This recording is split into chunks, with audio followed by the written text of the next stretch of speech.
how to use a needle for hair weaving.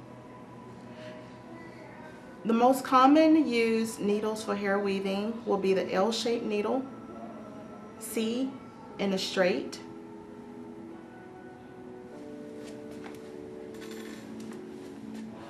First thing that you want to do is to thread your needle, tie your ends,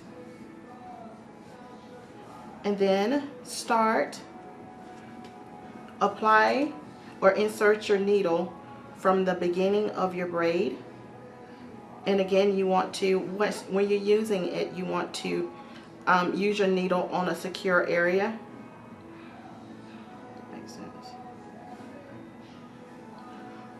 Apply your needle under your section. Pull it straight up, not too fast, because that could cause discomfort to your client or to your scalp. Apply your needle back under your section, but extend your needle over about 1/2 inch, under and over. Insert your needle again, over 1/2 inch, under and over.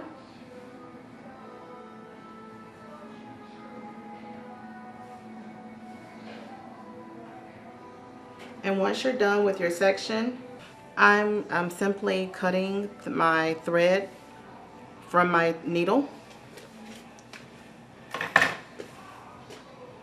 And I will just take the thread and tie it into a knot twice to secure it. And then take your shears or your scissors or razor, just cut your ends. This demonstrates how to use a hair weaving needle.